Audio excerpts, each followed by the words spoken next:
అందరికీ నమస్కారం. నా పేరు చంద్రిక. నేను 5వ తరగతి చదువుతున్నాను. ఇప్పుడు నేను ఒక సుమతి శతక పద్యము చెప్పబోతున్నాను.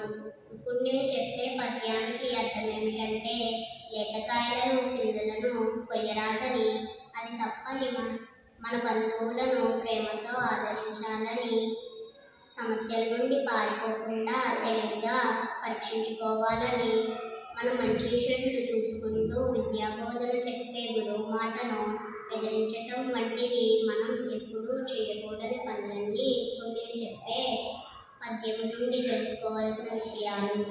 ఏరకుమి కసుగాయలు దూరకుమి బంధుజనుల దోషము సుమ్మి, పారకుమి రణమందున మీరకుమి గురువునాజ్ఞ మేదిని Sumathi.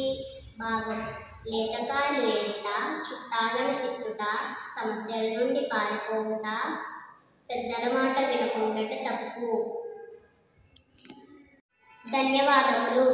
Please like, share, comment, subscribe to Satyabhama English medium school.